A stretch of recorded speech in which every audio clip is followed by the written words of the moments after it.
Esse vídeo apresenta o ambiente de programação paralela OpenMP, que é uma API de nível mais alto do que Pthreads para desenvolvimento de aplicações paralelas que se adaptam ao modelo Fork Join que a gente já viu antes. Nosso objetivo nesse vídeo vai ser dar uma visão geral de OpenMP. Obviamente a gente não vai entrar nos detalhes de todos os recursos de programação que o ambiente oferece. OpenMP é uma API de programação paralela para memória compartilhada, que é baseada principalmente em diretivas de compilação. Então, para os programas OpenMP mais simples, basta você colocar alguns pragmas, primitivos de compilação, de orientação do compilador, para gerar o código que você deseja. Ele tem também uma biblioteca de comandos que pode ser usada para conseguir recursos mais avançados dentro do sistema. A ideia por trás de OpenMP foi dar uma forma simples de desenvolver programas baseados em paralelismo de dados, em decomposição do domínio. O padrão já foi definido há bastante tempo agora e é controlado pela OpenMP.org. A versão mais recente da época da gravação desse vídeo é a 5.1 e o documento, o tutorial de aplicação de OpenMP tem hoje 711 páginas. Ele é baseado no modelo de Fork Join, que simplifica a forma de programação. A ideia, então, por trás do Fork Join é que a gente tem uma thread principal. No momento do fork, ela cria outras threads para poder executar. Quando elas terminam, o programa principal faz um join para voltar a controlar uma thread só. E toda vez que for necessário criar mais threads, o comando que vai controlar o Fork Join, no caso de OpenMP, é a pragma OMP Parallel. Então, a gente vai ver daqui a pouco, esse comando diz para o programa OpenMP que naquele momento ele vai criar várias threads de execução e na hora que termina o bloco, ele vai fechar todas as threads e vai sincronizar, vai fazer um join de todas as threads. Esse conjunto de threads é o que em OpenMP é chamado de região paralela. Então, a cada pragma OMP Parallel, a gente cria uma região paralela dentro do programa e aí a gente vai deixar o compilador identificar a melhor forma de distribuir as tarefas dentro desse bloco. A base do OpenMP, como eu mencionei, são os pragmas e eles têm todos essa estrutura. O jogo da velha, para indicar que é uma diretiva do compilador, pragma OMP, de OpenMP, e aí vem primeiro o construtor, que diz o que é que você quer fazer, e depois você pode ter mais detalhes de especificação do comando. O comando principal, como eu mencionei, é o pragma OMP Parallel, que vai dizer que eu estou começando um bloco paralelo. Então, normalmente a gente faz o OpenMP Parallel, abre chave e fecha chave. O código que está dentro do abre chave e fecha chave vai ser um bloco paralelizado. Então, o que vai acontecer é que a gente vai ter um conjunto de threads disparada pelo OpenMP. Cada thread vai executar aquele bloco de código que está definido ali. E se tiver outras pragmas OpenMP, essas pragmas podem guiar a estrutura desse código que vai ser executado. Todas as linhas de execução terminam numa barreira que está associada com a posição do fecha-chave no código. E nesse ponto, todas as threads vão terminar e o programa volta para a execução sequencial da thread principal. Então, um elemento importante nesse processo é a identificação do número de threads. Como é que a gente faz isso? Em pthreads, a gente explicitamente diz quantas threads a gente deseja utilizar. Em OpenMP, o sistema escolhe quantas threads e ele dá para o programador a condição de determinar esse número na hora que o programa começa. Se o programador não disser nada, o OpenMP, o código gerado pelo compilador, vai olhar a arquitetura da máquina e vai escolher um número de threads que provavelmente será igual ao número de processadores que foi encontrado naquela máquina. Mas isso pode depender da implementação de OpenMP. Se você quiser controlar, aí você pode usar ou uma variável de ambiente, para na hora que você dispara o programa, se essa variável de ambiente está setada, o OpenMP vai determinar a partir dela o número de threads que ele vai usar. Ou então, dentro do próprio código, você pode incluir a biblioteca omp.h e aí pode usar o comando omp set num threads para definir quantas threads você vai usar e pode usar o OMP get num threads para saber quantas threads estão sendo usadas naquele momento. Se você não quiser setar, quiser simplesmente saber quantas threads foram criadas, você pode usar o get num threads para isso. E como o código de todas as threads vai ser exatamente igual, a forma de você diferenciar a execução de cada thread é pelo identificador dela. E esse identificador é dado pelo comando omp get thread num. Então, se esse comando é executado dentro do código, cada bloco de execução vai retornar com um identificador diferente.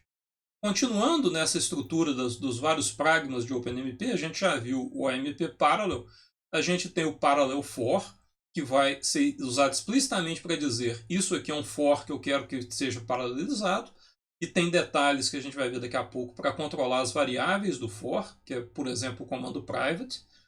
A gente tem o Parallel Sections, que permite fazer decomposição funcional.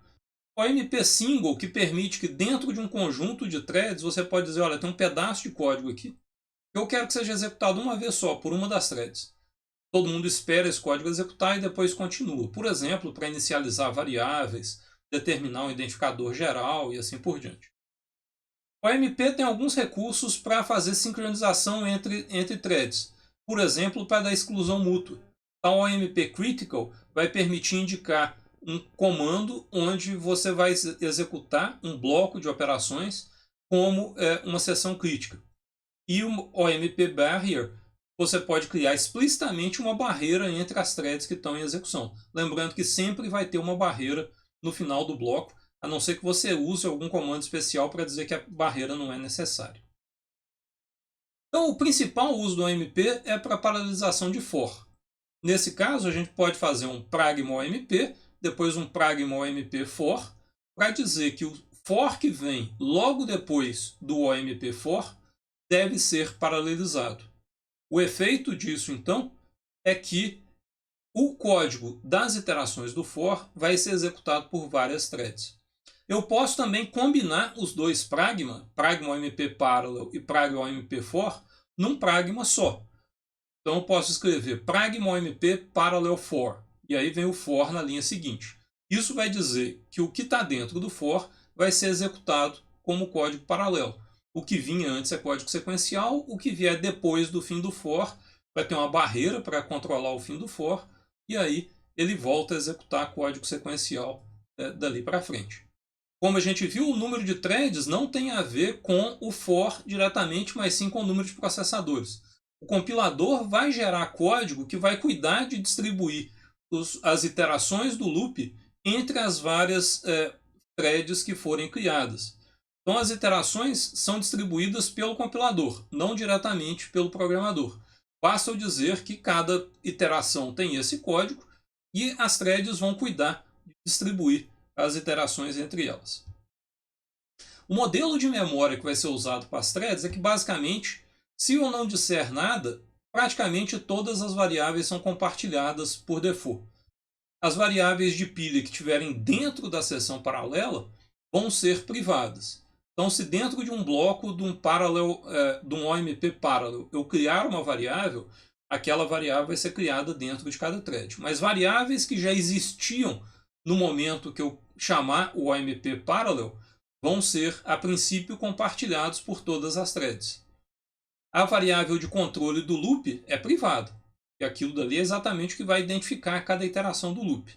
E eu posso criar cópias privadas de cada variável que existe no meu programa, usando o comando private que a gente viu mencionado em um slide anterior. Quando eu digo que alguma coisa é privada, quer dizer que aquela variável que já existia no código do programa, ela vai ser instanciada separadamente dentro de cada thread. A cláusula private vai então permitir que eu diga que algumas variáveis vão ser separadas para cada thread. Por exemplo, nesse código aqui, a gente tem um loop que eu quero paralelizar. Então, esse loop enciano, for i de 1 até n-1, eu quero paralelizar esse loop. Eu vou então colocar um pragma OMP Parallel For antes dele. Isso quer dizer que ele vai ser paralelizado. Se a gente verificar agora, dentro do loop, a gente está usando as variáveis x e y para guardar parte dos valores das iterações do loop. Eu vou guardar no final nesse vetor C. X e Y, nesse caso, são específicos de cada iteração do loop, mas eles foram definidos lá dentro, no início da função, como duas variáveis float. Então, para eu garantir que cada iteração, cada thread vai ter um valor independente, então eu completo o comando for, dizendo esse é um for paralelo, OpenMP, onde as variáveis x e y são privadas.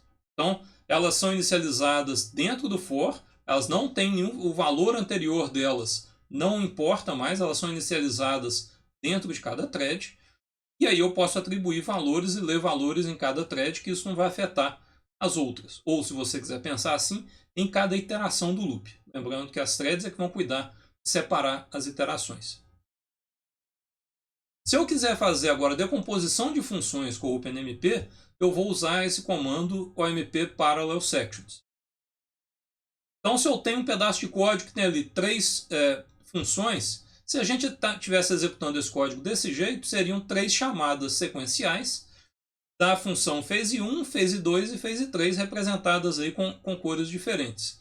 Se eu agora colocasse um OMP Parallel fora desse bloco, eu estaria dizendo que esse bloco inteiro vai ser paralelizado.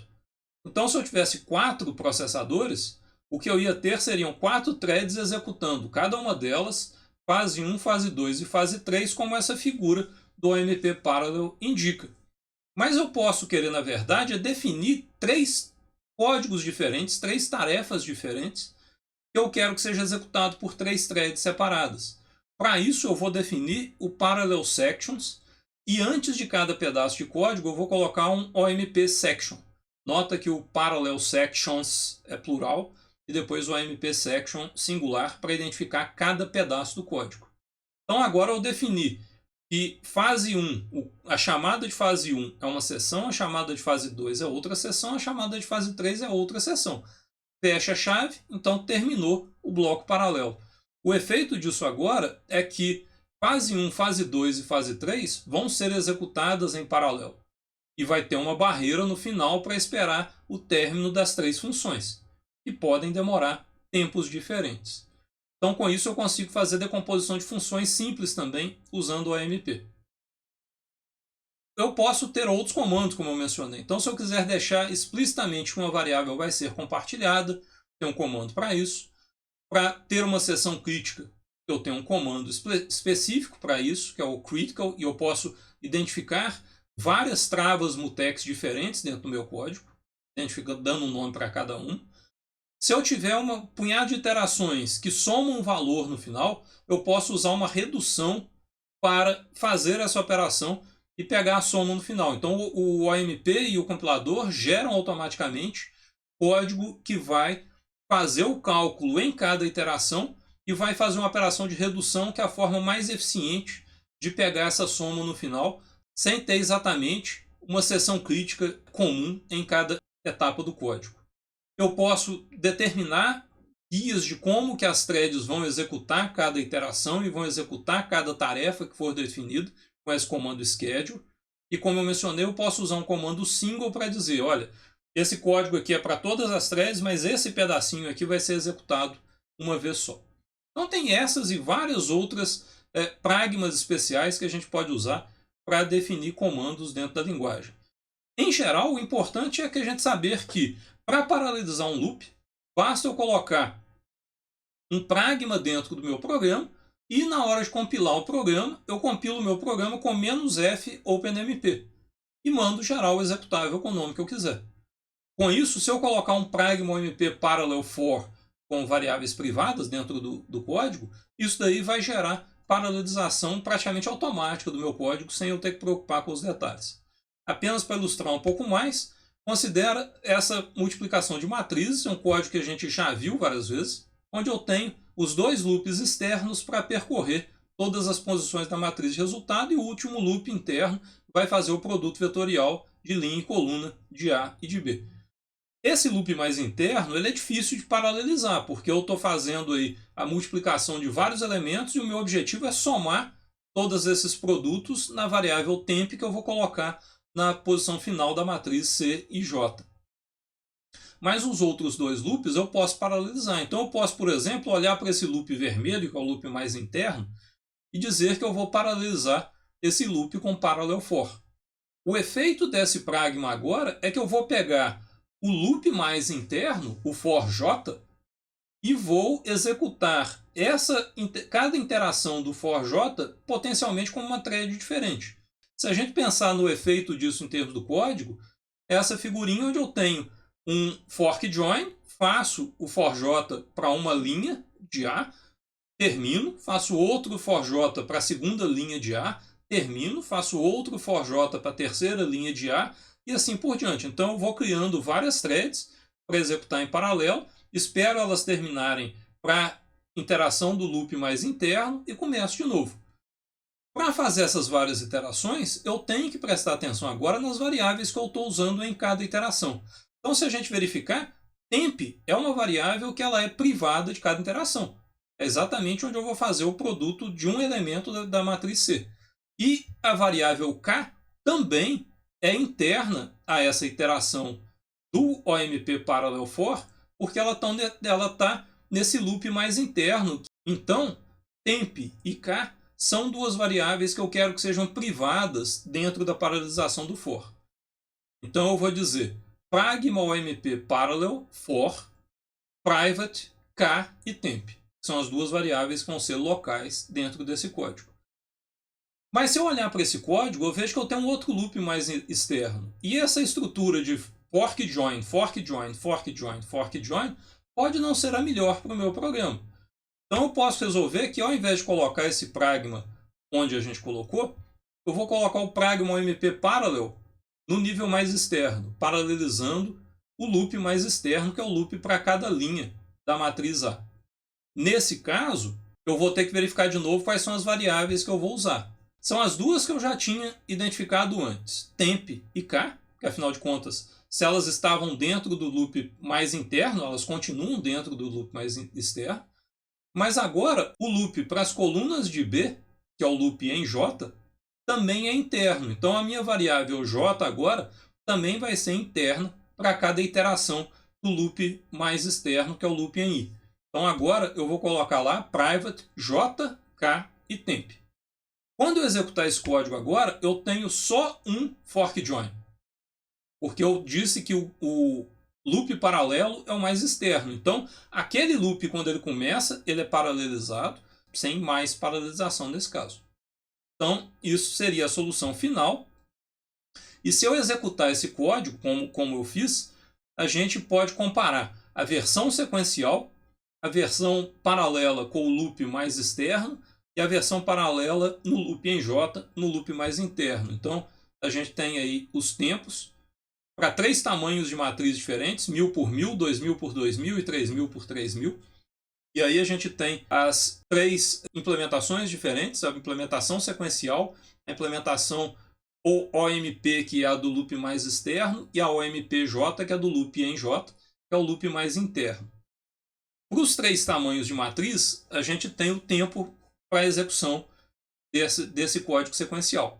Para 1000 por 1000 foi 2,7 segundos, para 2000 por 2000 foi quase 40 segundos, e para 3000 por 3000 foi quase 150 segundos.